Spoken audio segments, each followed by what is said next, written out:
கேட்கலையோன்ன உடனே யார் வீட்டுக்காரர் இங்க வந்து பார்த்தனா உங்க சொல் பேச்சை கேட்கவே மாட்டார். இல்ல நான் ஏதாவது நான் பண்ணி கொடுப்பேன், வந்து ஒரு காஃபி போட்டு கொடுப்பேன், இல்ல ஒரு டீ போட்டு கொடுப்பேன். ஆனா சூட சாப்பிடவே மாட்டாங்க. கரெக்டா நான் அவங்க முன்னாடி வைப்பேன், கரெக்டா அப்போ குளிக்க போவாங்க, இல்ல பாத்ரூம் போவாங்க, இல்ல போன்ல பேசுவாங்க. நான் சூட சாப்பிட மாட்டேன், எல்லாம் நல்லா கோல்ட் ஆனதுக்கு அப்புறம் தான் சாப்பிடுவேன் அப்படின்னு அடம் பிடிப்பாங்க. ஏமாக்கப்பா இவங்க எல்லாம் உண்மையிலே புருஷங்களா? ஐயா எங்களை மாட்டி விட்டுருவீங்க போலயா? இப்படி எல்லாம் புருஷனுக்கு இருப்பாங்களா? அது மட்டும் இல்லைங்க மேம், தோசை ஊத்தின்னு இருப்பேன் மேம், ஒரு தோசை கொடுத்துருப்பேன்.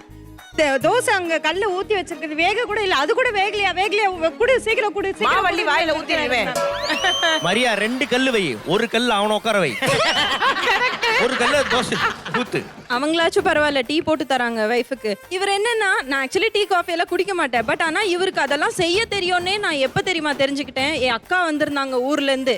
அக்காவுக்கு மட்டும் நீங்க கோல்ட் காஃபி குடிக்கிறீங்களான்னு சொல்லிட்டு அந்த ஃப்ராத் எல்லாம் போட்டு பிளெண்ட் பண்ணி புது புது டிஷ்ஷா எல்லாம் செஞ்சு கொடுக்குறாங்க. கரெக்டா பண்ணிருக்கான். Chocolate coffee. சாக்லேட் காஃபியா? உங்களோட அக்காவா அவரோட அக்காவா? என்னோட அக்கா. அப்படி மேடம். இல்லக்கா அவங்க ஆம்ஸ்டர்டாம்ல இருந்து வந்தாங்க. ஃபாரின் அக்கா. அப்படின்னா இந்தியாவில் இருக்கிறவங்களுக்கு மதிப்பு கிடையாதா? தமிழ்நாட்டுக்கு மேல இல்ல உங்களுக்கு அன்பு இவ கிடையாதா? காஃபி டீ எதுவுமே குடிக்க மாட்டா. இவ காஃபி டீ எதுவுமே இல்ல எனக்கு சாக்லேட் காஃபி பிடிக்கல. அவங்க குடிக்கலாங்க. தெரியும். நீங்க போட்டு குடிக்கல, அதனால அவங்க குடிக்கல.